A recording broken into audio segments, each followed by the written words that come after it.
안녕하세요. 조금 전에 소개받은 이충렬입니다. 한반도 삼국지의 저자라고 소개를 받았는데 요즘은 이순신 정신개성포럼 준비위원회의 공동대표로 역할을 하고 있습니다. 오늘 저는 지금 왜 이순신 정신인가라는 주제로 말씀을 드리는데 부제는 이순신 6대 프로젝트와 이순신 정신 개성 포럼에 대한 소개로 하겠습니다. 우선 들어가는 말로 이런 말씀을 드리고자 합니다. 이순신 하면 우리 국민이 다 알고 계신 분입니다. 그렇지만 저는 지난 1년 동안 여러 가지로 연구하면서 의외로 새로운 각도에서 재조명할 필요가 있다는 걸 느꼈습니다. 그것은 첫째, 지금 대한민국은 선진국입니다. 선진국으로서의 어떤 국가의 정체성이나 또는 국가적 가치 체계에 대해서 저는 고민을 하게 되었습니다. 말하자면 우리 5천년 역사를 통해서 수많은 위인들이 계시고 그분들이 민족 정신을 형성하고 지도자로 존경을 받아왔습니다. 만약에 민족 정신이란 이름으로 백두대간도를 그린다면 많은 위인들이 위치할 것입니다. 그런데 백두대간도의 정점은 백두산이 아니겠습니까? 그럼 우리 역사상 백두산의 위치에 도달할 만한 분이 전 국민이 합의할 수 있는 또 그런 경지에 도달할 분이 계실까? 저는 찾아보았을 때 이순신 장군이 바로 그분이라는 걸 알게 되었습니다. 따라서 단순히 옛날에 위인을 추모하는 차원이 아니고 마치 미국의 아브라함 링컨이나 이렇게 선진국이 국가적 체계를 만든 자신들의 위인을 존경하듯이 오늘날 우리 민족 정신을 찾는 데 있어서 이순신 장군의 정신과 리더십을 한번 제가 많이 공부를 했고 또 여러분들하고 그 생각 같이 나누고자 합니다. 오늘 제 말씀은 크게 세 가지로 구성이 되겠습니다. 첫째는 임진왜란 다시 보기입니다. 임진왜란은 우리가 교과서에서 다 배웁니다만은 그 역사적 맥락과 역사 인식에 대해서 전면적인 재구성을 제가 시도해 볼까 합니다. 두 번째는 이순신 장군의 업적과 정신을 재조명하는 것입니다. 결론적으로 요약한다면 이순신 장군은 장군입니다만은 그 장군으로서의 업적도 매우 탁월하지만 그분이 하나의 인격자로서의 도덕성 이것조차도 위인적 수준이었습니다. 따라서 도덕성과 실력 이 두 측면이 이순신 정신과 리더십의 핵심이라고 볼 수 있겠습니다. 세 번째로서는 이순신 정신과 리더십을 오늘에 되살리기 위한 6대 프로젝트와 그 실행 주체라고 할 수 있는 포럼을 소개해 드리고자 합니다. 우선 첫 번째로 우리가 잘 알고 있는 정한론에 대해서 먼저 시작해 보겠습니다. 정한론 하면 일본 메이지 유신을 이룩한 사무라이들이 갖고 있던 원대한 꿈의 출발점이었습니다. 사이고 다카모리가 정한론을 섣부르게 주장하다가 죽은 사람으로 널리 알려져 있고 한국에서는 사이고 다카모리가 정한론의 주창자인 것처럼 알려져 있지만 사실은 조금 다릅니다. 메이지 유신의 교주라고 할 만한 요시다 쇼이는 일찍이 말하기를 일본이 지난 2000년 동안 조선을 보살펴 왔었다. 그런데 조선이 지금은 그 은혜를 모르고 배은망덕하다. 조선은 일본의 심장을 겨누는 비수이기 때문에 반드시 조선은 일본의 지배하에 두어야 한다라고 말한 바 있고 바로 이 요시다 쇼인의 가르침을 명치 유신의 제자들은 정말 제대로 수행을 했습니다.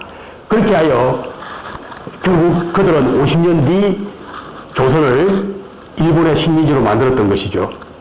그런데 진정한 정한론의 원조는 사실은 따로 있습니다. 요시다 쇼인에 앞서 300년 전 인물인 임진왜란을 일으킨 풍신수길 도요토미 히데요시가 바로 정한론의 원조입니다. 일찍이 임진왜란은 도요토미 히데요시가 조선을 정복하고자 일으킨 전쟁이 아닙니다.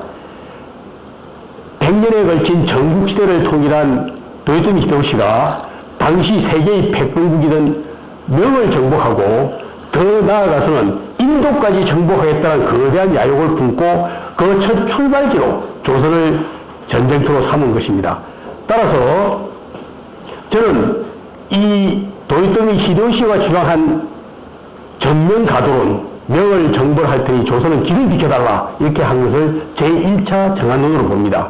그러면 요시다 쇼인과 사이도 다카모이, 이토 히로부미 등의 정한론은 저는 2차 정한론으로 보고 있습니다. 그렇게 본다면 지난 수백 년 동안 일본의 사무라이들은 자신들의 국가적 목표를 달성하기 위해서 조선 정복을 제1차적 과제로 설정했다는 것을 알 수 있습니다. 오늘날 저는 3차 정한론이 일본 극우 세력에 의해서 획책되고 있지 않는지 참으로 우려하고 있습니다. 바로 그런 점 때문에 우리는 한일 관계에서 임진왜란을 단순히 묻혀둔 역사가 아니라 오늘날 살아있는 역사의 기원으로 볼 필요가 있다 이렇게 생각이 됩니다. 그 이유는 도요토미 히데요시의 본질은 도요토미 히데요시의 칠본창이라는 핵심 세력들을 조선에 파견했습니다.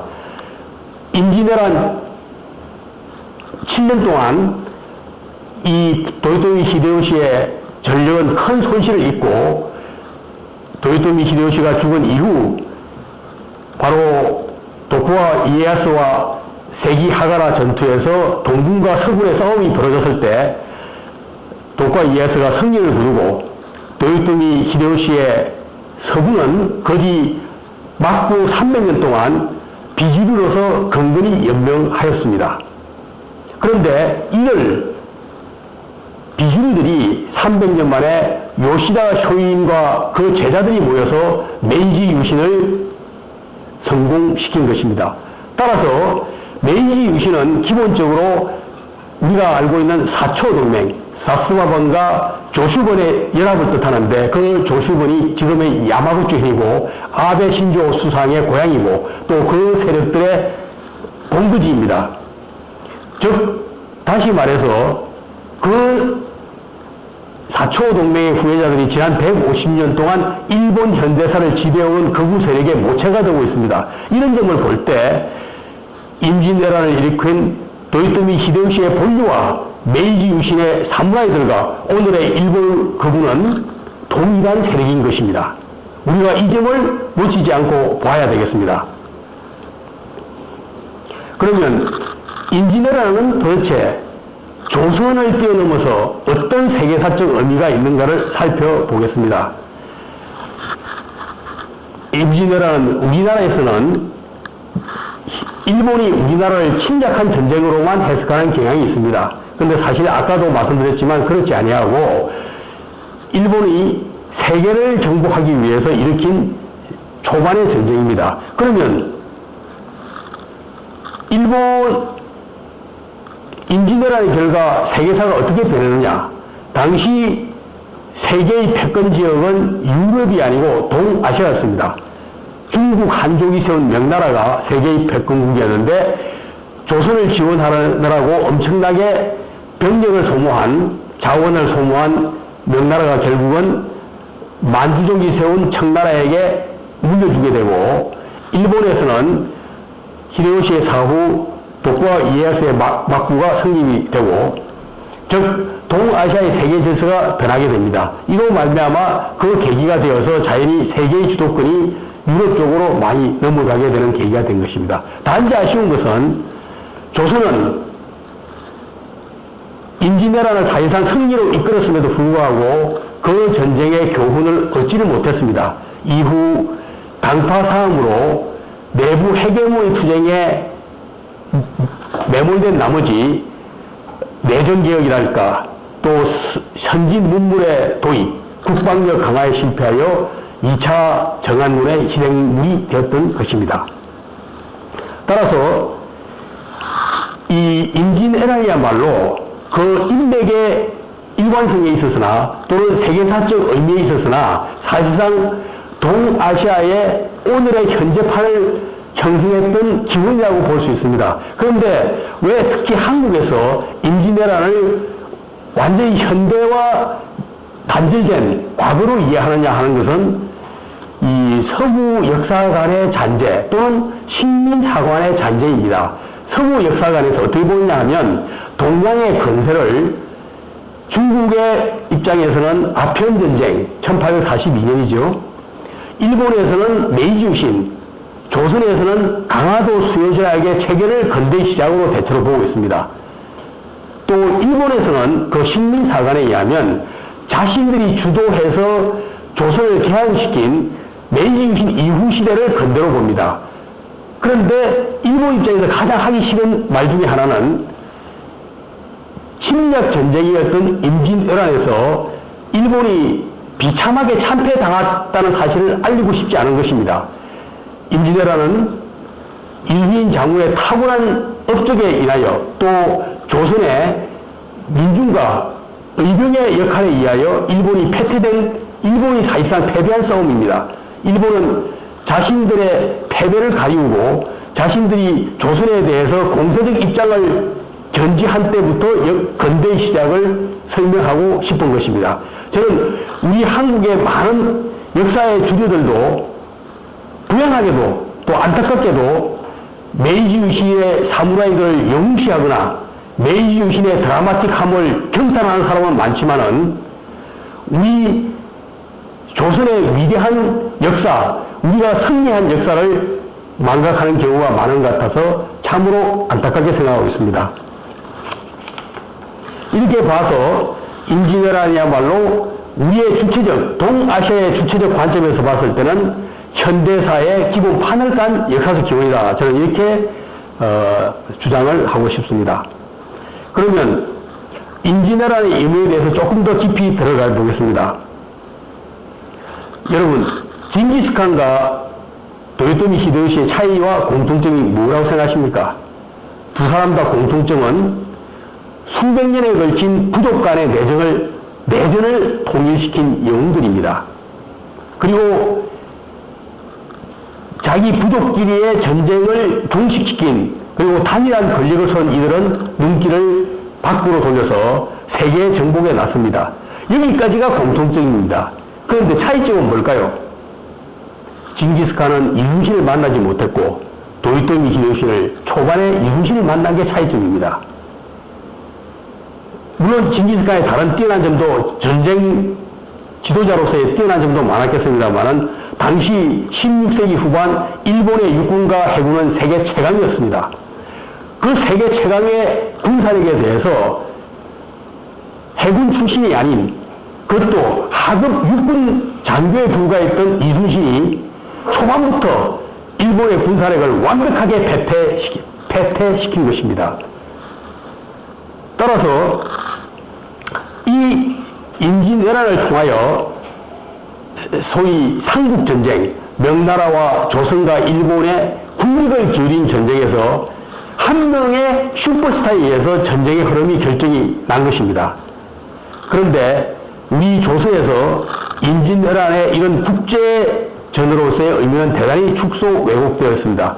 그것은 선조와 집권 세력의 탓이 큽니다. 선조는 자신의 권력을 보존하기 위해서는 아주 잔인하고 교활하고 비열한 군주였습니다. 이름도 없었던 이순신이 전라도 해군 사령관을 맡아서 연전연승을 거두고 유일한 승리의 거점과 발판이 되자 선조는 이순신을 질투하고 시기하고 모함하고 더 나아가서 죽이려고 했습니다. 마지막 이순신이 전사하고 나서도 선조는 1등 공군자를 평가할 때 이순신은 승복했기 때문에 마지못해 평가를 했습니다만은 이순신만 높이 평가한 것이 아니고 이순신도 잘했지만 원균도 못지않게 잘했어 하면서 건율 장군과 원균을 동일에 놀려서 1등 공군자로 포상을 합니다. 즉 이렇게 그 뒤에 선조 이후에 광해군 때 북인이 득세했다가 인조 반정을 통해서 서인이 집권을 하게 되죠.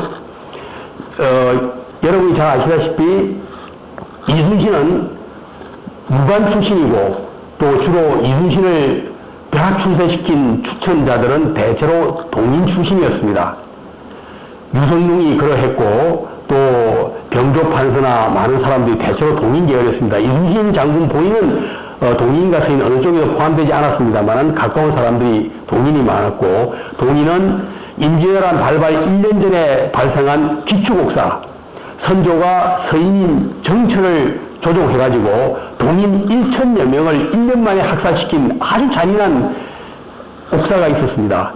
바로 이 옥사 때 이순신 장군도 사실은 화를 당할 수도 있었지만 다행히도 화를 모면했기 때문에 임진왜란에서 나라를 구할 기회를 가지게 되었습니다. 이런 연차로 동인의 거두였던 유성룡도 임진왜란에 끝난과 동시에 직을 삭탈당하고 고향으로 내려갑니다. 이후 동인은 조선의 권력에서 완전히 축출되게 되고 북인과 서인이 대립하다가 인조 반정 이후에는 300년 동안 서인이 집권하게 됩니다. 서인은 이순신 장군에 대해서 대단히 폄하까지는 아니다 하더라도 제대로 평가하지 않았습니다.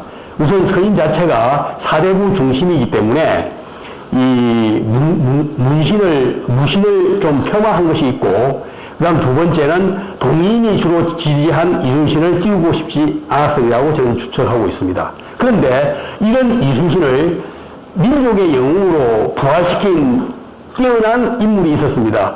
바로 정조대왕입니다. 개혁군주였던 정조는 조선 300년 동안의 역사를 쭉 되짚어보면서 이렇게 말했습니다. 우리 조선을 세우고 살린 사람은 단 두 명뿐이다. 한 명은 조선을 건국한 이성계 태조이고, 두 번째는 일본에게서 나라를 구한 이순신 장군이다. 나에게 이순신 장군과 같은 장수가 있었더라면 얼마나 좋았을까라고 했다고 합니다. 그래서 정조는 이순신 장군을 재평가하기 위해서 흩어져 있는 사료를 모아서 이순신 장군에 대한 기록을 집대성하라고 지시하지만 서인들은 격렬하게 반대합니다. 나라가 어려운데 쓸데없는 돈을 쓸 수 없었다. 쓸데없이 돈을 쓰면 안 된다. 이렇게 반대하였기 때문에 정조가 그러면 너희는 집에 가서 있고 내 용돈인 내 탕금으로 이순신 장군에 대한 기록을 모아라. 바로 그렇게 해서 만든 것이 이충무공 전서입니다. 이걸 통해서 비로소 우리가 아는 민족을 구한 영웅 이순신 장군의 개념이 형성이 됐습니다. 그래서 여기서 머무르지 않고 당시 자의적으로 추존되었던 이순신 장군에게 영의종을 추정하고 또 아산 현충사에 있는 묘를 전문적으로 재건하면서 그 앞에 있는 비석에 대한 서문을 본인이 정조대왕이 직접 작성해서 내려보내게 됩니다. 그리 정조가 독살당했다는 여러 가지 소문도 있습니다만은 그 이후에 다시 이순신 장군은 오랫동안 잊혀지게 됩니다. 여기까지 일단 임진왜란을 말씀을 드리고요. 나중에 그 연결된 부분은 나중에 따로 말씀을 드리겠습니다. 이순신 장군에 대해서 좀 포커스를 맞추려고 합니다. 우리 여러 가지 여론조사나 또 이게 실문조사를 해보면 우리 민족이 배출한 위인 가운데 가장 훌륭한 분이 누구신가 이렇게 물었을 때 대체로 이순신 장군이 첫 번째고 비슷하게 두 번째로 세종대왕 그리고 쭉 이렇게 여러분들이 나오십니다. 따라서 우리 국민들 자체에서는 이미 이순신 장군은 가장 존경받는 위인이신데요. 저는 약간 다른 관점에서 설명을 해볼까 합니다. 우리 민족 5천년 역사에서 수많은 위인이 탄생됐는데 그 위인들 중에서 나폴레옹, 알렉산더 대왕 또는 징기스칸에 맞먹는 위인이 있느냐 이런 관점에서 얘기했을 때 솔직히 얘기해서 이순신 장군 한 명뿐입니다.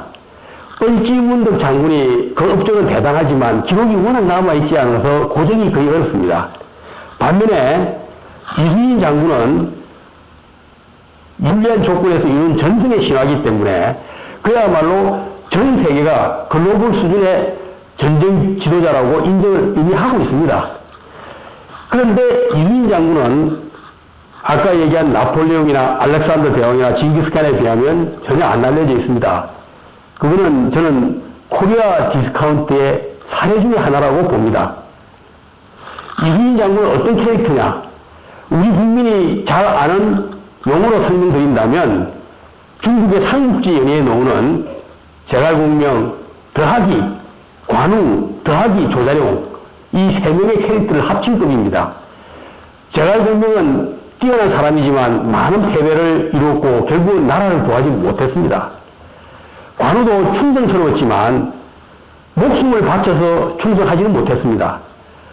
조자룡이 조조의 100만, 구랍니다만, 조조의 10만 대군을 휩쓸었지만은 이순신 장군만큼 일본군을 경악시킨 장군이 없습니다. 그래서 이런 탁월한 캐릭터가 있음에도 불구하고, 심지어 도요토미 히데요시의 경우에는 한산 대첩에서 일본 수군이 대파하고 난 이후에 이런 지시를 내렸습니다. 앞으로 조선 수군과의 교전을 금하라. 조선 수군을 만나면 피하라. 이런 작전 명령을 내리게 됩니다. 이순신 장군이 서울을 20일 만에 점령한 전격전을 벌린 일본군에 대해서 남해안에서 완벽하게 일본 해군을 격침함으로써 원래 일본의 작전 개념에는 서울을 통해서 신의지를 통해서 만주로 나아가고 병행하여서 일본 해군이 남해안을 거쳐서 서해안으로 가면서 한편으로는 한양으로 다른 편으로는 텐진으로 해서 막바로 명나라에 급소를 치고 들어갈 작전 계획을 세웠습니다. 그러나 이순신이 남해안을 철통같이 막아서 보급로를 완전 차단함으로써 조선 반도에 깊숙하게 들어온 일본군들은 보급로가 끊김으로써 고립무원의 상태로 빠지게 되었던 것입니다. 단 한 명의 장군이 국제전쟁의 흐름을 완전히 바꾼 대사건이라고 할 수 있을 것입니다. 이순신 장군은 불과 1년이었습니다. 그분이 전라자수사가 될 때까지 변변한 군대 지휘관 역할을 하지는 못했습니다. 불과 1년 만에 본인이 전공이 아닌 해군을 맡아서 기적적인 전과를 이뤘습니다. 그것도 중앙에서의 보급 지원과 지원이 전혀 없었습니다. 모든 것을 자체 조달했습니다. 전쟁에서 병력 수보나 화살 수보다 더 중요한 것은 병참입니다. 식량이고요. 이것을 자급자족을 했던 것입니다. 또 불과 1년 만에 해군 사령부가 5군데 있습니다. 경상도에 2군데, 전라도에 2군데, 충청도에 1군데. 그 중에서도 전라자수령은 가장 군세가 약한 지역이었습니다. 그 약한 지역의 군세를 바탕으로 전쟁의 판세를 뒤엎은 것입니다. 그러면 업적에 대해서는 우리가 높이 압니다만은 이순신 정신과 리더십에 대한 가치의 측면을 볼 필요가 있다고 봅니다. 이순신 장군은 장군입니다만은 아까 열거한 나폴레옹, 알렉산더, 징기스칸에 비해서 확연히 다르고 더 위대한 점이 있습니다. 앞에 있는 세 사람은 오로지 정복력으로 전쟁을 익힌 전쟁 광들입니다. 그리고 무수한 인명을 살상한 잔인한 학살자입니다. 그러나 이순신 장군은 평화를 지키기 위한 방어 전쟁을 펼친 인물입니다. 전쟁광이 아닙니다. 학살자도 아닙니다.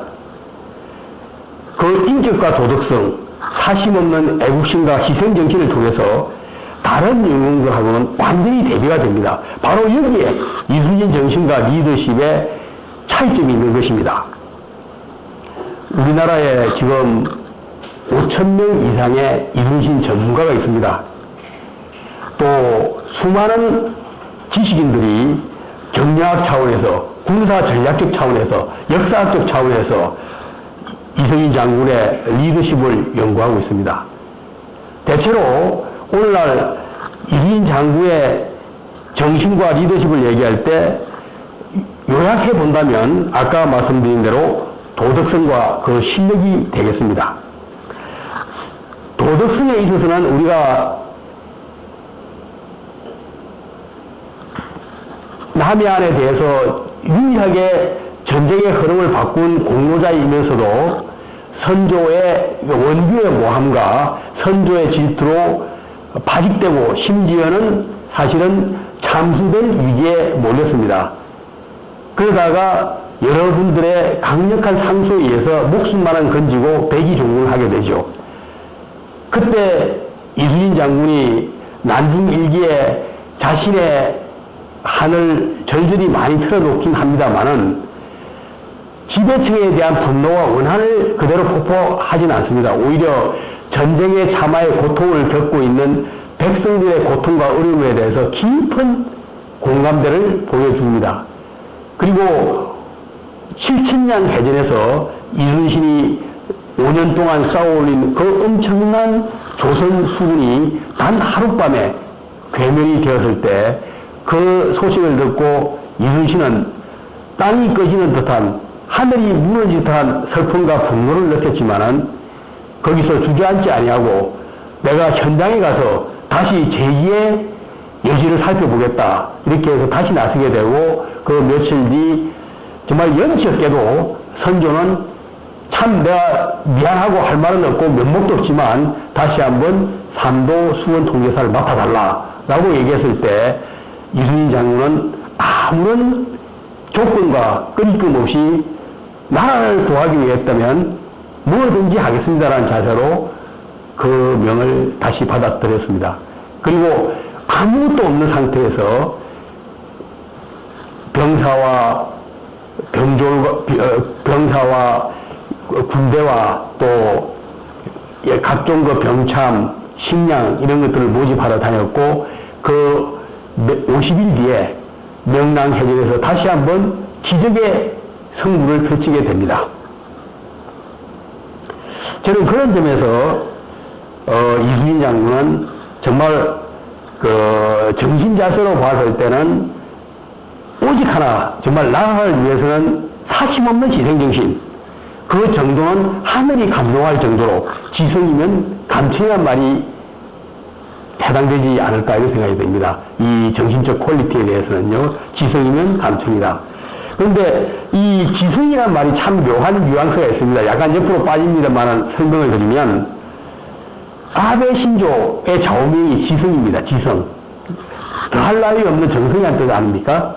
근데 원래 이 아베 신조가 이 지성이란 말을 쓰는 거는 메이지 유신의 원조라고 할 수 있는 요시다 쇼인의 좌우명이 지성이기 때문입니다. 요시다 쇼인은 우리가 보통 일반 사무라이라고 생각하기 쉽지만 좀 자세하게 연구해 보면 사실은 유교를 많이 받아들인 사무라이였습니다. 거기에다가 서구의 근대 문물까지 결합을 시킨 거죠. 그래서 사실은 그 유교의 한 덕목을 갖춘 사무라이다 보니까 이 지성이라는 표현을 쓴 것 같습니다. 근데 요시다 쇼인 이전에 지성이면 감천이라고 할 수 있는 우리나라의 장군이 이순신 장군이 있었습니다. 오죽했으면 명랑해전에서 12척으로 본 앞진에 해당되는 134척 그 뒤에 도사리고 있는 300척을 결국은 뒤로 물리고 물리치게 만든 그 명랑해전의 당일날 밤 이순신 장군은 난중일기에 담담히 썼습니다. 이는 하늘의 도움이라. 이는 힐로 천행이라. 차시천행 이렇게 씁니다. 즉 이순신 장군은 공을 다투기 위해서 머리를 쓰는 사람이 아니었습니다. 하늘이 감동할 정도로 최선을 다해서 싸운 분이었던 것입니다. 그리고 기적이 일어났을 때 그분은 내가 잘났다라고 얘기한 것이 아니고 이는 하늘의 도움이었다라고 겸양을 보였던 것입니다. 그 진정선 가슴에 울려 퍼지지 않습니까? 두 번째로 이순신 장군의 정신을 얘기하는데 철저한 준비성과 실용주의를 들지 않을 수가 없습니다. 이순신 장군은 세계사에 드문 23전, 23성 죽을 때까지 단 한 번도 전쟁에서 패배하지 않았습니다. 모든 전쟁은 그분은 철저하게 준비하였습니다. 바닷물의 흐름, 백성들의 동태, 적들의 동태, 그리고 정보전에 있을 이르기까지 그분은 완전한 준비를 끝내서 그야말로 손자와 병법이 얘기하다시피 이미 도상에서 이긴 다음에 그 승리를 확인하기 위해서 전쟁을 벌였던 것입니다. 단 하나의 예외는 명랑해전이었습니다. 명랑해전은 사실 승리를 준비하고 싸운 전쟁이 아닙니다. 본인도 죽을 수 있다고 봤고, 그리고 죽기를 각오하면 혹시 살지도 모른다고 싸운 전쟁이었습니다. 그 전쟁을 빼고서는 대체로 이분은 이미 승리해놓고 싸운 준비였습니다. 이런 그 철저한 준비성, 그 다음에 실용주의입니다. 보통 이순신 장군의 측면에서 보면 그분은 인간적으로 보면 대단한 원칙주의자입니다. 그것도 특히 직계상관에 대해서 아주 원칙적입니다.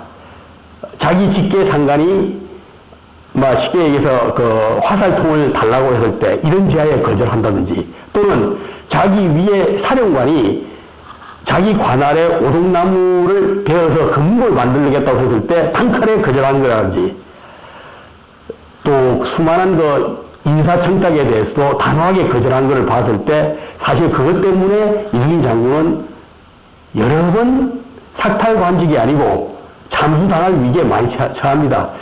요즘 세상에 보면 이런 양반은 아마 사실 사회생활이 불가능하지 않을까 이런 걱정이 될 정도인데, 그건 그 당시에도 마찬가지였습니다. 그런 사람은 사실은 그 어려운 관직투쟁, 당파 싸움에서 가히 살아남을 수가 없는 사람이었습니다. 근데 하여튼 예외적으로 하늘의 도움으로 그런 분이 살아남아서 나라를 구한 건데요. 그럼에도 불구하고 이순신 장군은 전쟁의 승리를 위해서는 실용주의적인 정신을 발휘할 줄도 알았습니다. 그때가 명나라 수군 제독인 진린 함대가 왔을 때였습니다. 원칙적으로 조선연합군대의 작전 지휘권은 명나라가 쥐고 있었습니다. 따라서 진린 함대가 이순신 함대와 연합했을 때 기본적인 작전 지휘권은 진린 제독이 갖고 있었습니다. 따라서 당시 그 선조와 유성룡을 포함한 조정의 근심은 엄청났습니다. 야, 딴 사람도 아니고 성격이 꼬장꼬장하고 원칙주의자 하나로 끝내주는 이순신이 과연 진린의 눈밖에 나지 않을까? 진린이 얼마나 포악한 사람이었느냐 하면, 선조가 보는 앞에서 조선의 관리가 자기한테 대접을 서운하게 한다고 목에 개줄을 끌고 다닌 사람입니다. 그런 포악한 사람 앞에 과연 이순신이 연합함대를 제대로 운용할 수 있을까 했을 때 이순신의 실용주의가 빛을 발하게 됩니다. 그는 명나라 장수뿐만 아니고 병정까지도 후히 대접하여 또 많은 선물도 준비해서 관심을 사게 되고, 또 심지어는 곧 이어 벌어지는 전도 전투에서 아무 공도 세우지 못한 진린이 명나라 황제의 견책을 받을 것을 두려워하자 기꺼이 자신이 세운 일본군의 수급과 공적을 나누어 주게 됩니다. 이를 통하여 진심으로 이순신 장군에게 감복하게 된 진리는 자기보다 나이가 몇 살 더 어린 이순신 장군을 노야, 형님이라고 부르면서 모시게 됩니다. 그리고 항상 길을 갈 때도 같이 갔다. 그리고 모든 그 의견을 이순신 장군의 의견을 물어서 집행하였다. 이런 기록이 남아 있습니다. 이런 점으로 봐서 이순신 장군은 원칙주의자이면서도 또 동시에 전쟁의 승리를 위해서 필요한 실용주의는 얼마든지 제공을 했었다라는 점을 알 수가 있습니다. 이 이순신 장군의 리더십에 대해서는 한 가지만 설명을 드리겠습니다. 조선 반도 육지에 상륙한 일본군들은 무자비한 학살극을 저지르게 됩니다. 1차 진주성에서 실패한 일본군은 다음에 벌어진 2차 전주성에서 함락시키자마자 거기 있었던 최소 3만 명에서 6만 명에 이르는 사람들과 심지어 가축까지 완전히 죽이게 됩니다. 그 이후 정읍에서는 남원에서는 1만 명에 달하는 무고한 사람들을 저는 몰살을 시킵니다. 그리고 가는 곳마다 엄청난 학살을 하고 또 조선인의 코와 귀를 베어서 일본의 기무덤이 있고 코무덤이 있는 거죠. 따라서 일본군의 잔인한 학살을 피해서 이 조선 민중들은 자신들의 목숨을 구하기 위해서, 자신의 가족을 구하기 위해서 갈 수 있는 데는 단 하나밖에 없었습니다. 선조도 믿을 수 없고 명나라는 더욱더 믿을 수 없었습니다. 오죽했으면 일본군보다도 명나라 군이 더 탐욕스럽고 더 나쁜 짓을 많이 한다고 민중들 사이에서 소문이 돌았습니다. 조선 민중이 갈 수 있는 곳은 단 하나, 이순신 장군이 있는 곳을 찾아가는 것 뿐이었습니다. 이순신 장군이 명랑해전에서 이긴 지 3개월 뒤에 지금의 진도 앞바다인 고검도에 임시 삼도수군 통제사 사령부를 만들었습니다. 그 지금도 가보면 정말 아무도 없는 한적한 어촌 마을입니다. 조그만 섬들이 몇 개 모여 있는데 기록에 의하면 이순신 장군이 도착한 지 몇 달 이내에 거기에 10만 명이 넘는 피난민이 모여가지고 몇만 호에 달하는 주택을 짓고 사람들이 살았다. 민중들이 거기 가면 살 수 있다. 이거 이순신 장군은 그 당시 민중의 어떤 그 구세주였던 것입니다. 저는 제가 이제 이런 걸 많이 느꼈습니다. 우리나라가 지금 그 4만 불 선진국인데 과연 선진국에 걸맞는 국가의 대한민국의 정체성과 대한민국의 가치 체계를 우리 내국인과 또 외국인들한테 잘 설명할 수 있을까? 우리나라를 방문하는 외국 관광객이 2천만 명입니다. 이 사람들이 반드시 들어오는 곳이 광화문, 경복궁, 요즘은 이제 청와대입니다. 역사를 보기보다는 건물을 더 많이 구경하게 됩니다. 뭔가 문제가 있다고 생각되지 않으십니까? 그래서 저는 일본의 정치인들이 150년이 지난 지금도 8월 15일만 되면 야스쿠니 신사를 참배하면서 일본 정신을 외칩니다. 미국의 정치인들은 링컨 대통령이 공화당 출신이지만 여야를 떠나서 미 합중국의 건국 기념을 얘기할 때 링컨 대통령을 떠올립니다. 우리 대한민국은요, 이승만이냐, 기구냐, 지금 그런 논쟁을 하고 있습니다. 저는 이런 얘기를 드리고 싶습니다. 이제 6대 프로젝트 제가 준비하고 우리 이순신 정신 개선 포럼에서 지금 추진하려고 하는 사업에 대해서 이제 말씀을 드리고자 합니다. 첫 번째가 남해와 이순신해를 병기하자는 특별법입니다. 현재 2달 전에 정식으로 발의가 됐고 지금 67명의 국회의원, 그 중에서는 국민의힘 의원도 2분이 포함되어 있습니다. 67명의 의원이 공동 발의해가지고 연말 통과를 목표로 지금 움직이고 있습니다. 핵심 내용은 2가지인데요. 하나는 남해를 가로 열고 이순신의 가로 닫고로 하자 하는 거 하고, 두 번째는 지금 각 지방자치단체에 맡겨져 있는 이순신 추모 사업이 너무 구멍가게 시키고 분산적으로 진행되고 있기 때문에 국무총리 산하에 이순신 사업추진위원회를 만들어서 해양수산부가 실무기획을 담당해서 중앙에서 종합조정을 하고 지원하는 시스템을 만들자 하는 게 이 특별법의 핵심 내용입니다. 왜 남해와 이순신해를 병기하자고 하냐면 저희들이 산면이 바다인 한반도인데 동해, 남해, 서해로 저희들이 부르고 있는데 동해의 경우에는 일본이 일본해라고 불러가지고 지금 국제적으로 쟁점이 되고 있습니다. 반면에 저희들은 기본적으로 이 서해, 남해, 동해라는 것이 지리적 위치를 중심으로 하다 보니까 이 경치와 지리가 중심이 되고 있습니다. 그런데 제가 보기에 남해는 우리 5천년 역사상 가장 위대한 우리 민족의 업적과 발자취가 고스란히 남아있는 지역입니다. 이순신 장군이 이룩한 업적이지요. 그런데 지금 남해 한도에 해상국립공원 해가지고 경치가 아름답다, 이걸로 홍보를 주로 하고 있습니다. 그래서 저는 문제의식을 가진 겁니다.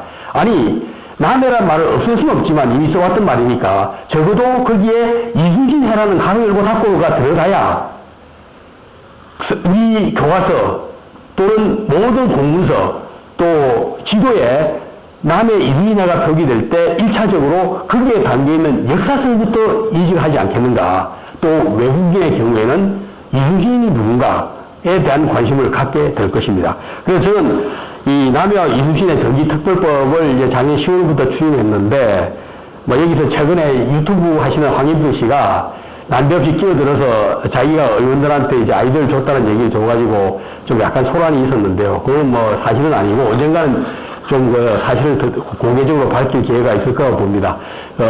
그분한테는 이제 우리가 세미나를 할 때 이제 왜 이순신인가 하는 그 게스트 발제를 맡겼는데 그분이 갑자기 이제 그렇게 뛰어넘는 주장을 해가지고 전체 분위기를 좀 많이 코미디화 시켰습니다. 두 번째 프로젝트는 이순신 메모리알입니다. 이순신 메모리알. 저는 조그만 기념관을 얘기하는 게 아니고 워싱턴 DC에 있는 링컨 메모리알 수준의 이순신 기념관을 얘기하는 겁니다. 여러분, 이순신 기념물 하면 광화문에 있는 동상을 일단 기억하시겠죠? 제가 그 광화문 동상에 대해서 아시는 분은 아시고 모르실 분은 모르실 텐데 말씀을 드립니다. 68년도 박정희 대통령이 4월 달에 그 동상을 세웠습니다. 그때 우리나라 1인당 GNP가 193불이었습니다. 그 동상 문제가 굉장히 많습니다. 우선 갑옷이 조선 갑옷이 아닙니다. 중국 갑옷이고요. 들고 있는 칼은 조선 수군의 칼이 아니고 일본도입니다. 그리고 그 왼손잡이로 들고 있는 칼 자세는 항복하기 직전의 자세라고 합니다. 그래서 고정이 영 엉터리거든요. 그래서 여러 번 이 동상 치우고 새로 만들어야 된다는 얘기가 많았는데 지금까지 차일피일 미뤄져 왔습니다. 저는 지금 찬스라고 봅니다. 이제 4만 분이 된 우리가 이런 그 193부 시대의 동상에 적당히 넘어갈 것이 아니고 세계 10대 선진국에 걸맞는 수준의 이순신 기념관을 가질 필요가 있지 않느냐. 저는 후보지를 두 군데로 생각하는데요. 첫 번째는 마침 윤석열 대통령이 청와대를 쓰지 않겠다고 해서 비웠습니다. 근데 우리나라 위치로 보면 청와대의 위치야말로 나라를 구한 국내 영웅이 딱 있어야 될 그 위치입니다.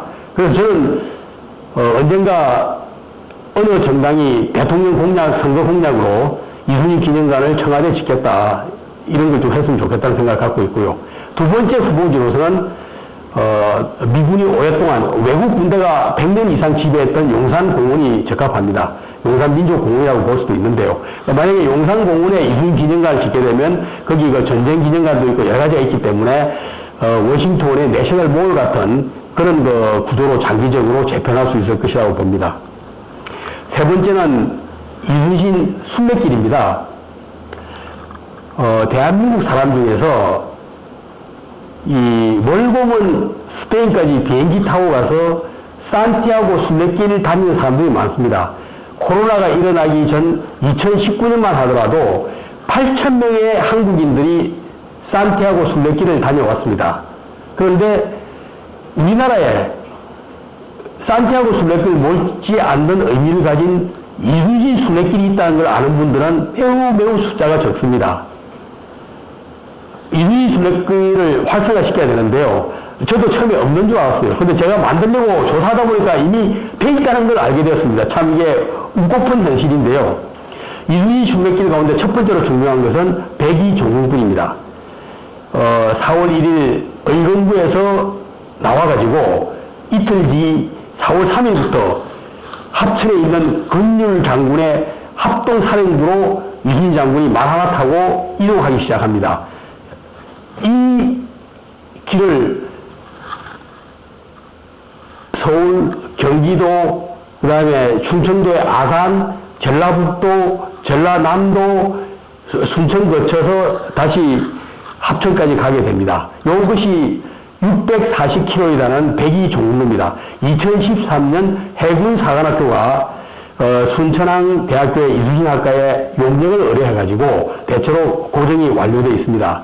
그런데 시골 지역에서는 거의 원형이 보존된 적도 일부 있습니다만은 도시 지역의 경우에는 그동안 여러 가지 전혀 고려 없이 진행된 개발 계획으로 말미암아 원형이 많이 훼손되어 있습니다. 그래서 앞으로 많은 시간을 들여서 제대로 된 순례길을 복원을 해야 되겠습니다. 백이종군로, 스페인의 산티아고 길도 하루아침에 만들어진 길이 아닙니다. 오늘날 세계적인 명소가 될 때까지 1000년에 걸쳐서 갈고 닦은 길입니다.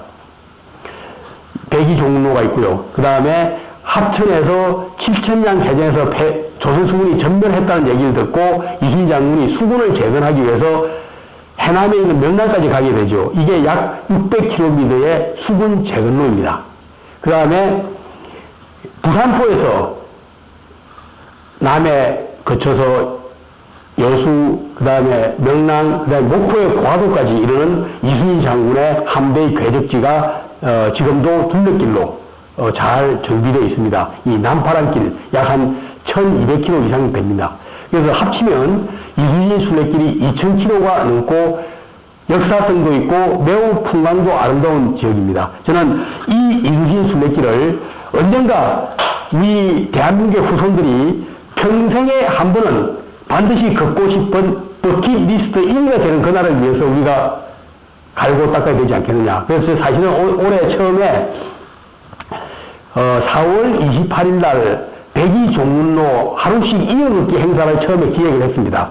내년으로 지금 미뤄지긴 했는데요. 그게 뭐냐 하면 서울에서 출발해가지고 합천까지 도달하는데 정확하게 한 24일 정도 걸립니다. 그래서 저는 그것을 4월 28일 출발해가지고 5월 한 23일이나 22일 정도에 도착하면 그 다음날 5월 23일에 있는 봉화에 있는 노무현 대통령 추도일도 갈 수 있지 않겠느냐 이렇게 생각해서 올해 이순신 장군 백이종군길 하루씩 이어걷기 행사를 하려고 했었는데 이게 한 사람이 640km를 다 걷기는 힘들잖아요. 그러나 하루씩 바톤을 이어가면서 개주하는 건 가능하지 않겠나 이렇게 생각했었습니다. 다음부터는 이제 그래서 요 1, 2, 3은 사실은 앞으로 국회에서 공적인 예산을 투입하면 할 수 있는 사업들입니다. 그래서 적극적으로 이 특별법을 발의한 것과 같이 두 번째, 세 번째 길도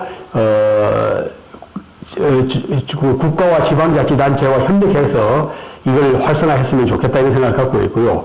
네 번째, 다섯 번째, 여섯 번째는 이 민간 능력입니다. 이건 우리 포럼에서 지금 아이디어 차원에서 준비한 건데요. 예술과 우선 문학 영역을 얘기해 드리겠습니다. 예술의 경우에 우리나라 애국가가 아리테 선생이 지었습니다. 그런데 지금 아리테 선생이나 애국가 얘기는 좀 덜 하는 편입니다. 왜 덜 하느냐면 아리테 선생의 과거를 보니까 일제에 적극적으로 협력했고 더 나아가서 나치의 부역자였다. 이런 여러 가지 증거가 있어가지고 지금 아리테 선생을 내세우기가 좀 그렇습니다. 또 게다가 애국가는 불가리아 민요를 표절했다. 또 이런 소문도 있습니다. 그러다 보니까 우리가 좀 엉거주춤해진 상태입니다. 저는 예를 들어서 베토벤의 에로이카 교향곡 이걸 원래 나폴레옹에게 헌정하려고 마련한 교향곡으로 알고 있습니다. 둘째는 차이코프스키의 1812년서곡 이런 러시아를 침공한 나폴레옹을 격퇴한 러시아 군대를 추모한 음악으로 되어 있고요. 무바도 러시아의 식민지였던 핀란드에 대한 애국심으로 지은 시벨리우스의 핀란드가 있습니다. 저는 우리나라가 뛰어난 예술가 가운데 애국심과 바탕으로 명랑 교향곡 또는 뮤지컬 명랑 이런 것들이 좀 앞으로 만들어져야 되지 않느냐. 뮤지컬 명성황후가 우리나라에서 만든 뮤지컬 가운데 세계적으로 제일 유명합니다. 그 엉터리라는 거 이제 대충 다 우리가 알고 있지 않습니까? 그런 엉터리 말고 정말 민족의 혼과 세계인이 공감할 수 있는 명랑, 뮤지컬 명랑 같은 것들이 앞으로 만들어졌으면 하는 마음이 있습니다. 다섯 번째, 이건 정말 중요하다고 저는 생각하는데요. 일본의 삼국지가 있습니다. 대망이라고요. 오다 노부나카, 도요토미 히데요시, 도쿠가와 이에야스 세 명의 영웅이 있는 전국시대를 그린 소설입니다. 무려 수십 권에 달합니다. 그런데 한국의 웬만한 지식인치고 이 세 사람의 대망을 모르는 사람이 없습니다. 이 세 사람의 히스토리를 줄줄 깨는 사람 많습니다. 중국에 삼국지가 있습니다. 삼국지 연이 유비의 오고 장군, 유비와 제갈공명이 어떻게 만났나, 조조의 참모들은 누가 있나, 송건의 참모였던 주유와 노숙은 육송과 태사자는 어떤가, 우리가 삼국지 사람들을 줄줄 깹니다. 그런데 이들 누구보다도 뛰어난 업적가 위대한 위인인 이순신 장군의 업적을 만든 참모들은 누구일까? 그걸 아는 한국의 지식인들은 아주 드뭅니다. 저는 그 원인이 제대로 된 소설화가 이루어지지 않았다. 그동안 이루어진 흐름을 보면 박정희 대통령 사후에 보수 세력은 이순신 장군을 잊어버렸습니다. 진보 세력은 서구의 마르크스 레닌주의나 주체사상이나 또는 계급사관의 영향을 많이 받기 때문에 이순신 장군에 대해서 아예 관심이 없었습니다. 그래서 지배 엘리트, 권력 엘리트, 보수 진보를 막론하고 이순신 장군은 망각되었습니다. 그런데 대중들 차원에서 이순신 장군은 되살아났죠. 그 되살린 첫 번째 사람이 요즘 논란이 많은 김훈 작가의 카레 노래입니다. 이 카레 노래가 대중적으로 히트치는 바람에 KBS가 불멸의 이순신이라는 대화 드라마를 만들어서 대중들한테 다시 한번 이순신 장군을 알릴 수 있는 기회를 가졌고요. 여기에 마지막 하이라이트로 한 것이 영화감독 김한민 감독입니다. 이분이 2014년도에 명랑, 그리고 작년에 한산, 그리고 올 12월 16일 마지막 요량, 이 3부작 영화를 만들었고, 명랑은 우리가 잘 알다시피 1850만에 가까운 한국 역사상 전무후무한 유료 관광객을 모았습니다. 저는 이제 정치권에서도 이순신 장군에 대해서 재조명할 필요가 있다는 걸 하면서도 또 한 번 기존의 이순신 장군에 대한 그 각종 그 연구가 지나치게 그 개인에 대한 연구에 치우쳤다. 연인식 소설이 필요하다 이렇게 생각합니다.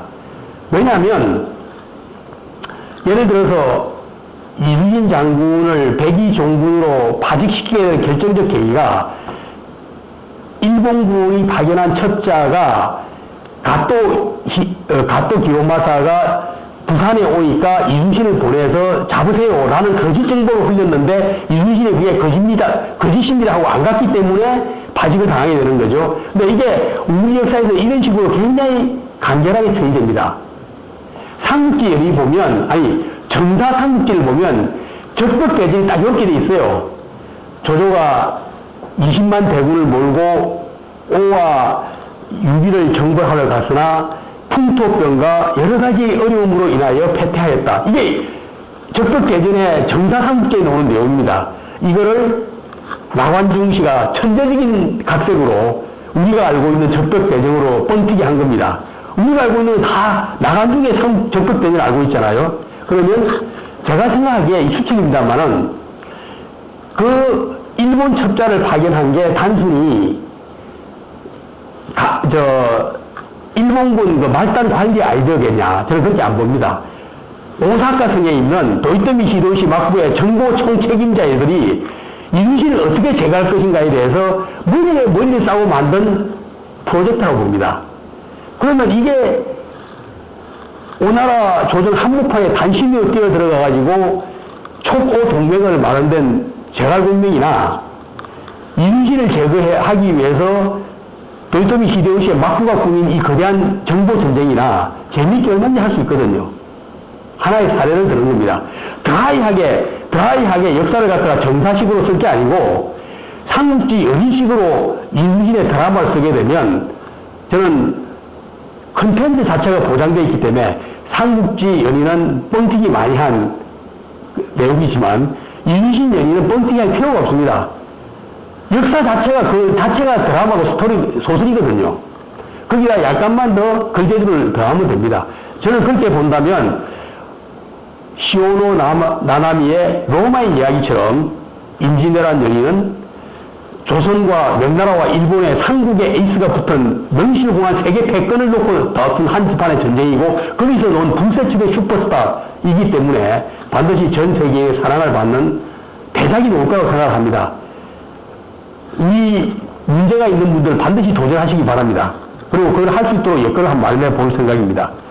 이렇게 됐을 때 비로소 이순신은 역사책 한 모퉁이에 갇혀있는 민이 아니고 한국인과 더 나아가서 동양사에 관심 있는 많은 사람들의 삶과 지식 속에서 살아있는 인물로 재창조될 것입니다. 그 다음에 마지막으로 제가 꼭 이건 15년 전부터 제가 구상해왔던 건데요. 구상만 해왔습니다. 노벨상을 우리는 알고 있습니다. 노벨이 어떤 사람입니까? 다이너마이트를 만든 사람 아닙니까? 자신이 만든 다이너마이트가 너무나 많은 사람을 죽이는 것을 보고 양심의 가책을 느끼고 자기의 전 재산을 평화를 위해서 인류의 이익을 위해서 공헌한 사람들한테 상을 주자 해서 만든 게 노벨상 아닙니까? 저는 이순신상을 좀 만들었으면 좋겠다. 그래서 얼마 전에 우리 재벌 회장급 가운데 우울증으로 세상을 떠난 분도 있습니다. 그리고 돈을 많이 가지신 분들이 말년에 재산 싸움 때문에 말년을 너무 불행하게 보내다가 세상을 떠시는 분들이 많습니다. 저는 앞으로 우리 기업인들 가운데 노벨 같은 사람이 나왔으면 좋겠다. 그렇게 이순신상을 만든다면 그 가족은 계속 그 재단의 지배력을 유지할 수 있습니다. 그리고 그 이순신 평화상이든 뭐 과학상이든 창조상이든 어떤 그 상들이 만든 가문은 노벨 가문처럼 영원히 존경을 받게 됩니다. 우리 역사에서. 그리고 국가와 세계는 그 사람의 이름을 통해서 그 가문을 기억하게 될 겁니다. 저는 재벌 2세, 3세, 4세들이 온갖 불법과 탈법을 통해서 정려하고 뭐 각종 방법을 통해서 재산을 물려주고 하는 편법을 쓰기보다도 이런 노벨 재단 같은 제대로 된 재단 하나 만들어서 본인과 그 가문의 영광 그리고 우리 국가사에 이순신 정신과 리더십을 제대로 알릴 수 있는 그런 좀 헌신과 봉사를 해줬으면 좋겠다. 제가 앞으로 적극적으로 좀 전도를 하고 다닐 생각입니다. 마지막으로 이제 6대 프로젝트에 대해서 간단히 설명드렸고요. 저는 이 6대 프로젝트에 제 남은 여생을 바치겠다. 이런 그 소명감을 지금 느끼고 있습니다. 이순신 정신 개성 포럼을 그렇게 해서 지금 발족을 했습니다. 지금은 준비 단계인데요.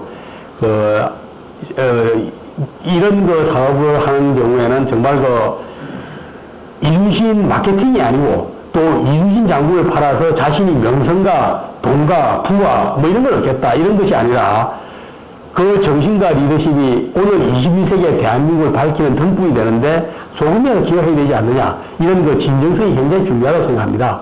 그래서 특히 그 청년들한테 좀 호소하고 싶고요. 그 다음에 오늘의 문제를 해결하는 데 있어서 청소년 문제, 또 젊은이 문제, 젠더 문제, 또 노인 실업률 문제, 많은 사회적 현안이 중요합니다.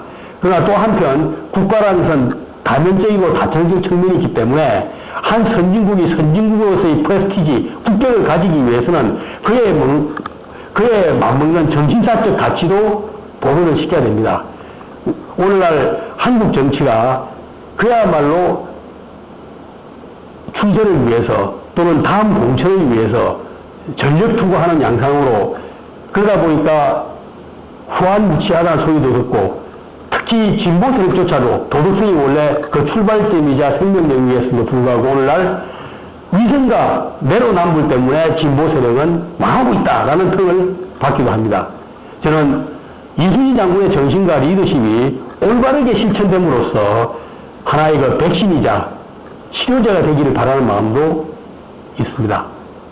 여러분, 대한민국의 지식인 사회, 정치권, 또 민주개혁 세력들이 이순신 정신과 리더십을 다시 한번 지켜봐 주시기를, 다시 한번 되돌아봐 주시기를 간곡하게 부탁드리겠습니다. 이걸로 말씀을 마치겠습니다. 감사합니다. 네, 감사합니다. 이순신 개인의 국부화, 뭐 이런 문제하고, 그다음에 오히려 세종대왕 어떠냐 하는 문제 묶어서 같이 말씀을 드리겠습니다. 우선 뭐 제가 이제 기본적으로 아까 백두대간도를 언급한 것처럼 어떤 한 사람은 띄우고 어떤 한 사람은 배제하고 뭐 이런 건 아닙니다. 그러니까 백두산도 있고 금강산도 있고 설악산도 있고 소백산도 있고 태백산도 있고 그러니까 위인들이 쭉 있는 거죠. 이제 받는 독보적이다 이순신 장군은 이렇게 생각하는 거고 조금 더 비유가 어떻게 될지 모르겠습니다만은 북한을 예로 들자면 북한에서는 자기들 그 정통성을 어떤 식으로 설명하냐면 단군왕검, 그 다음에 광개토대왕, 고구려 기상, 그리고 북조선 이렇게 이제 설명하고 있습니다. 이게 그게 이제 북한의 그래서 북한의 기본적인 이 국가의 그 정통성의 흐름입니다. 이게. 근데 이제 그 세종대왕하고 이순신하고 일단 국민들 평가에서는 대체로 이제 이순신을 더 높이 평가합니다. 그 세종대왕 군대. 근데 이제 제가 보는 관점은 어떤 거냐면 여러 가지 이유가 있는데 좀 간단히 설명드리면 세종대왕은 금수저입니다. 이순신은 뭐 흑수저까지는 아니지만 그러나 그 뒤에 어마어마한 고난을 겪습니다. 이 드라마가 있다는 거죠. 스토리가 있고. 그 다음에 세종대왕은 굉장히 그 업적으로 보면 너무너무 뛰어난 군주이긴 한데 그분에 대해서는 뭘 본받자고 얘기할 수가 없어요. 그냥 저 사람 너무 뛰어난 사람이야. 감탄해. 그걸로 끝입니다, 그냥.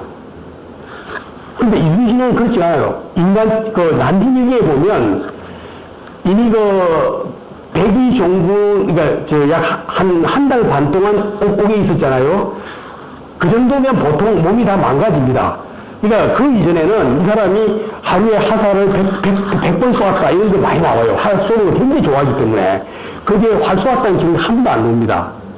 이미 몸이 고문으로 완전히 망가져가지고 내가 끊임없이 뭐 밤에 토했다, 10번 그 광란을 했다, 그 다음에 하루 종일 아파가지고 뱃머리에 앉아가지고 내가 웅크리고 있었다. 굉장히 아픈 기록이 많이 나옵니다.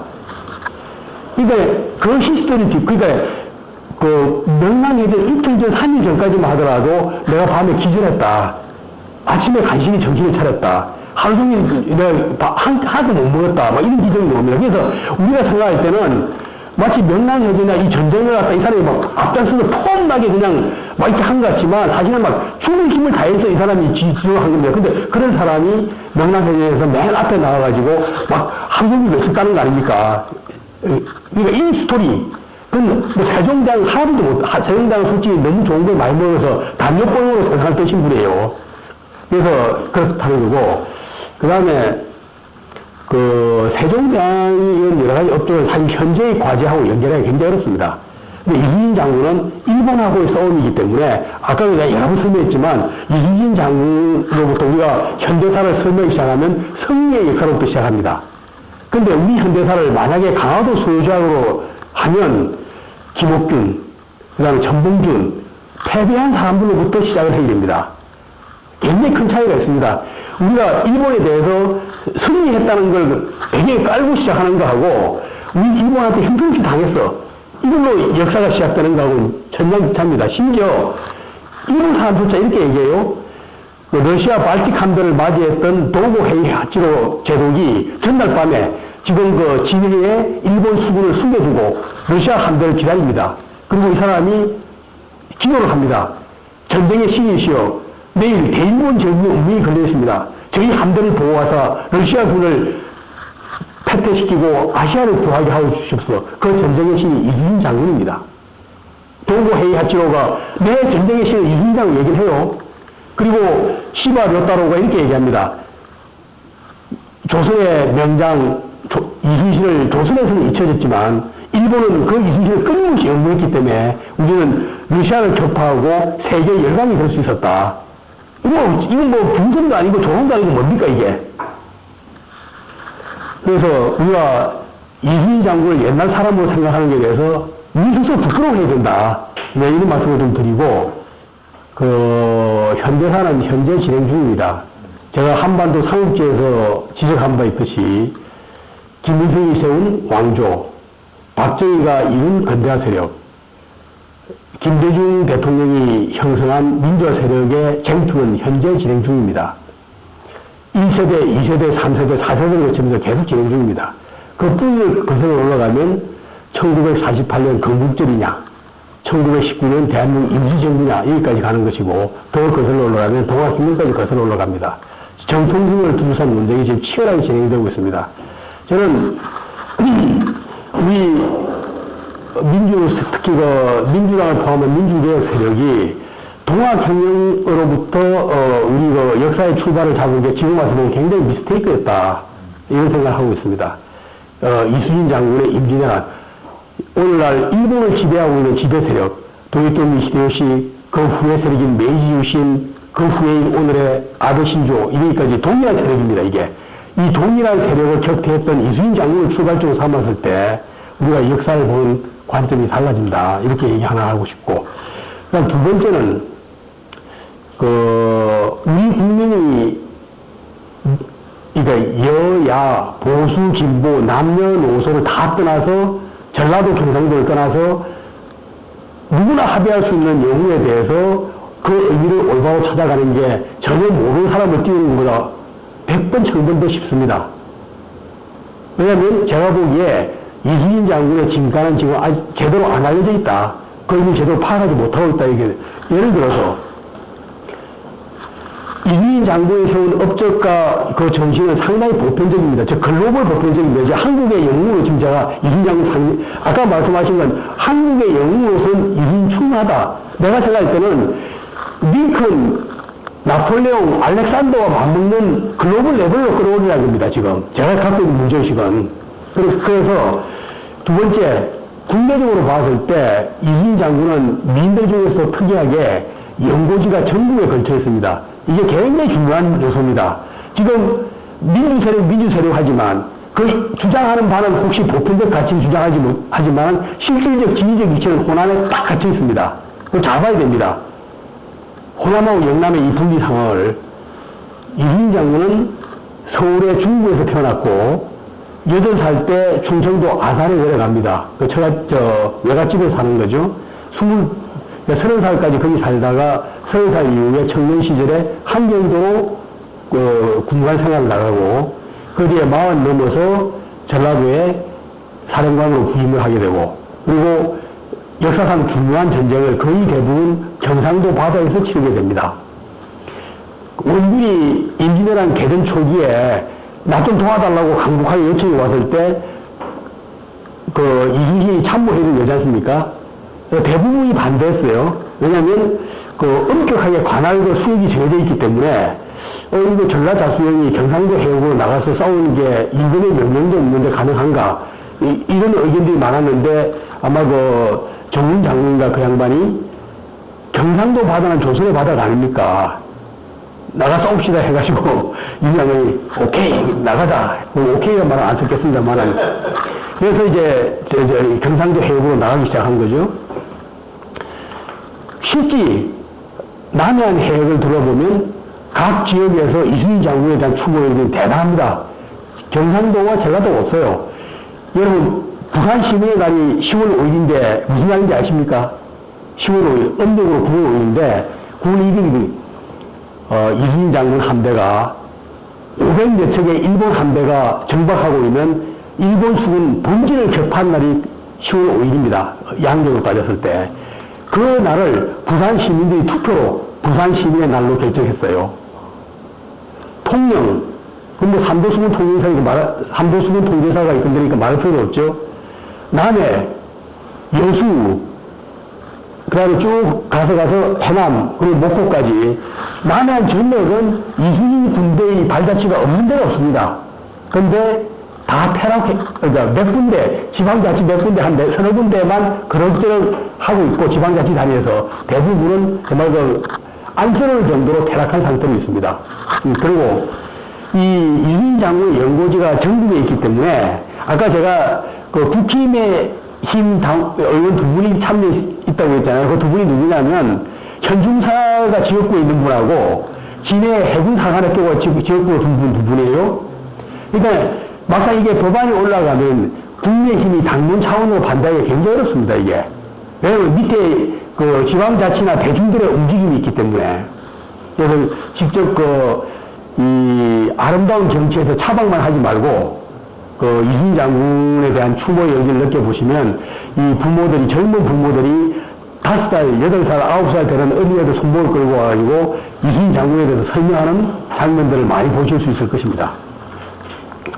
그래서 민주화 세력이 그 부족한 역사관을 보충하는 데 있어서 이순신 장군에 대한 재조명이 필요하다 이렇게 보고 있고, 또 소설 그 웹툰에 대해서는 웹툰도 굉장히 좋은 아이디어 같다 이렇게 말씀을 드리고, 그 다음에 이순신 상은 기본적으로 국제적인 상을 지향하는 겁니다. 그러니까 적어도 한 몇 조 정도의 재단을 만들어 가지고 몇백억 정도의 이자로 노벨상 못지않게, 저는 1차적으로 생각한 게 국민상이 아니고 평화상입니다. 왜냐면 이순신이 평화를 위해서 목숨을 바친 거거든요. 그래서 평화상, 또는 이제 그 다음에 이제 뭐 과학상, 이순신 장군 굉장히 과학적으로 탁월한 또 리더십상 뭐 이런 것도 있었지 않습니까? 그래서 그런 형태의 노벨상처럼 분야별로 분야별로 이제 그런 걸 했으면 좋겠다 이런 희망상을 갖고 있는 거고요. 쿠데타 가능성에 대해서는 이거는 뭐냐면, 제가 이제 이순신 장군의 마인드에 들어가 보질 않기 때문에 그 양반 생각을 대변할 수는 없고 추측한데, 그거는 마치 그 관우 보고 유비의 쿠데타를 하시오라고 하고 비슷하다. 다시 말해서 선조가 아무리 해코지를 많이 해도 이순신 머릿속에는 그 유교적 그 세계관이 갇혀 있기 때문에 확실하게 주군에 대해서는 충성이 되고, 근데 주군에 대한 충성은 나중에는 없어집니다. 왜냐하면 그 조선 그 관리들은 한 달에 2번씩 임금이 있는 것을 향해서 항상 새벽에 절을 해야 됩니다. 망골레라고 하는데, 이 사람이 이 이순신 장군이 백의종에서 풀려난 이후에는, 그 이전에는 난중일기에 반드시 오늘 아침 망골레를 했다 이게 나옵니다. 그 이후에 난중일기에는 망골레 얘기 한 번도 안 나옵니다. 이미 선조에 대한 충성심은 없었던 거예요. 단지 누나의 위기에 빠진 나라를 구하기 위해서 내 마지막 목숨을 바치겠다. 그래서 저는 이순신 장군이 그때 순국하지 않고 살아있었으면 선조가 기필코 역적으로 만들어서 삼족을 멸했으리라고 생각하고 있습니다. 그래서 역사의 가정은 좀 하기 어렵다고 보고요. 그 정쟁의 수단이 아니고 좀 설득 가능하겠느냐, 이 부분은 대단히 중요한 문제이기 때문에 저도 많이 고민을 하고 있습니다. 그러니까 이순신 장군은 기본적으로 그 어느 특정 정파, 어느 특정 지역, 특정 세대가 대표성이 있다고 얘기하면 안 되고, 오히려 진정성 있게 겸손하게 그분에 대해서 제대로 추모하고 존경의 염을 갖고, 그리고 남들 보기에도 그 염이 사심이 없이 보이도록 이런 식으로 해나가는 프로세스가 굉장히 중요하다고 봅니다. 제가 워낙 이제 평생을 민주개혁 세력하고 지내다 보니까 가까운 사람들이 그쪽에 있다 보니까 일단 먼저 얘기는 했지만, 기본적으로 국민의힘 사람들, 생각이 다른 사람들하고도 이건 같이 해야 된다. 그래서 어떻게 하는지 그 법안을 통과시켜서 이순신 장군을, 가령 이런 생각을 이제 할 수가 있는 거죠. 청와대에 링컨 기념관 같은 이순신 기념관이 있었을 때 우리나라를 방문한 2천만 명의 외국인들이 물어볼 거 아닙니까? 저 사람이 누구냐고. 징기스칸은 다 알겠죠. 나폴레옹도 알고, 알렉산더 대왕도 알고. 이순신은 모를 거 아닙니까? 그러니까 봤을 때 이순신의 업적과 정신을 쭉 얘기하면 조선에 이런 정도의 인물이 있었나 알게 되는 겁니다. 그거보다 더한 국기 선양이 건축물, 대한민국 건설 회사들의 기술이 세계 최고 수준이거든요. 다른 나라 좋은 일만, 다른 나라의 좋은 건물만 지어주지 말고, 우리나라에도 한번 멋진 건물을 한번 만들어가지고, 전 세계 사람들이 이순신 사람을 알게 하고, 대한민국에서 이런 훌륭한 인물이 있다는 걸 알게 하고, 그 무엇보다도 그 정신적 가치가 뛰어나다는 걸 알게 하는 것이 우리나라 국격을 올리는데 그보다 더 중요한 게 있겠나, 그런 수단을 생각을 합니다. 그리고 또한 이순신의 삶을 우리가 반추하고 또 어린애들한테 전달함으로써 오늘날 한국의 지배층들이 보이고 있는 많은 추태와 잘못에 대해서도 뭔가 부끄러움을 느끼게 하는 그런 소인이 좀 됐으면 하는 마음이 있습니다. 우선 이 법안이 통과되려면 또 나중에 통과되고 나서 또 실천되는 과정에서 정부 여당이나 지방정부하고도 긴밀하게 협조가 되기 때문에 그 점에 대해서 상당히 고민이 많습니다. 이게 지금은 워낙 모든 것들이 여야 사이에서 정쟁이 되고 있기 때문에 이 프로젝트가 이제 거기에 좀 휘말려 들지 않고 자체로 그냥 생명력을 좀 가졌으면 좋겠다라는 강력한 희망을 갖고 있지만은 실제로 잘 핸들링을 해봐야 될 것 같습니다. 좀 많이 고민이 된다는 점 말씀드리고요. 우리가 이제 임진왜란 당시에 그 정치 상황, 그러니까 조선의 그 조정, 내부의 정치 파워 게임을 좀 이해할 필요가 있습니다. 그건 지금하고 똑같습니다. 지금은 말하자면 이제, 흔히 검찰 정권이라고 그러지 않습니까? 그러니까 이제, 검찰이 봐주고 싶은 세력은 확실히 봐주고, 손보고 싶은 세력은 확실히 손보고, 이 정도잖아요. 근데 이제, 선조 당시 조정의 파워 게임은 지금하고 차원이 다른 학살극입니다. 그러니까 뭐냐면, 동인하고 서인의 세력 균형이 있었는데, 그 세력 균형에 대해서 동인이 대체로 셌습니다. 선조 초기에는. 그런데 그거에 대해서 불만을 품는 선조가 굉장히 이 파워게임에 능한 사람입니다. 그래서 송강정철을 백제로 활용을 해가지고, 말하자면 특별 검사를 시킵니다. 송강정철을. 지금 전주에 털을 둔 정례립이라는 제가 공화주의를 바탕으로 역적 모의를 하는 것 같으니까 샅샅이 조사해 라고 하니까 송강정철이 서인의 주도권을 확보하기 위해서 이 정례립이 동인 쪽하고 가까웠거든요. 그러니까 제가 있든 없든 나이가 많든 어리든 어린애부터 여자 그 다음에 사돈의 팔촌에 이르기까지 정례립하고 조금이라도 연관이 되는 사람들은 모조리 때려잡아 죽이기 시작합니다. 그것도 그냥 죽이는 게 아니고 요즘처럼 정당하게 불러서 소환해서 조사하는 것도 아닙니다. 의금부에서 그냥 때려 죽이는 겁니다. 8살 아이를 8살 아이를 몽둥이로 때려 죽였다. 또 이런 거 너무 많이 나옵니다. 무려 1년 동안 임진왜란이 일어나기 1년 동안 1000명의 동인들이 학살을 당합니다. 수많은 한양의 명문가들이 죽어나갔거든요. 이 상황에서 그나마 유성룡이가 동인 중에서 유일하게 거의 살아남은 사람인데, 이 유성룡도 말하자면 지금 뭐라 해야 됩니까? 이준석 같은 처지죠. 비유하면 그렇습니다. 혼자 있고 결국은 임진왜란 내내 왕의 척근으로 따라다니면서 목숨은 부지했지만 못 볼 걸 너무 많이 봤습니다. 선조의 더러운 면을 너무 많이 보는 거죠. 그래서 이 사람이 역사의 기록을 남기기 위해서 진비록을 씁니다. 그 진비록을 쓴 가장 중요한 이유는 말하자면 실록과는 달리 선조의 내심을 짐작할 수 있는 글을 거기 굉장히 많이 쓰고 선조를 객관적으로 평가할 수 있게끔 해놨습니다. 선조를 직접 욕하지는 않지만 임진왜란을 움직이는 핵심 플레이인 선조의 내면을 이해할 수 있는 글들을 많이 역사의 기록으로 남긴 겁니다. 그리고 임진왜란이 다 노량해진이 끝난 바로 전후해가지고 선조가 유성룡을 파직을 시킵니다. 그리고 유성룡은 다시는 권력에 들어오지 못하고, 그리고 북인과 서인의 시대로 바뀌는 거죠. 그래서 그 당시에 주로 동인의 추천을 받아서 사실은 46살에 정업현감이 된 거죠. 정업현감이 되면 보통 그거는 당신은 한 2년 동안, 임기 2년 동안 노후 재산을 좀 모아서 노후를 준비하라 이런 뜻이라고 그러더라고요. 은퇴 직전이었다고 그래요. 정업현감이라는 그런 뜻입니다. 그러니까 이제 은퇴하셔 이런 뜻이었는데, 그래서 이순신이 자기 형수의 아들을 몽땅 다 데리고 갑니다. 원래 그렇게 많이 데리고 가면 안 되는데, 얘를 굶어 죽는 걸 어떻게 하냐 이렇게 해서 데리고 가는 거예요. 자기도 내 공직 생활이 끝났구나라는 걸 알았기 때문에. 그런데 일본에서 갔다 온 사람들이 아무도 북이숙이 전쟁을 일으킬 것 같다 이렇게 얘기하니까 사실은 준비를 한 겁니다. 나름대로. 조정의 공식 입장은 전쟁 안 일어나니까 안심해 이렇게 얘기했지만 실제로는 나름대로 선조가 밀명을 내립니다. 전국에 있는 장수 고운데 싹수 보이는 장군을 다 추천해. 이게 바로 불차채용입니다. 그러니까 짬밥, 계급 다 떠나서 능력만으로 한번 추천해봐. 1인당 2명씩 이렇게 추천받은 사람이 7명이 장군이 됩니다. 거기에 원균도 포함되어 있고 이순신도 포함됩니다.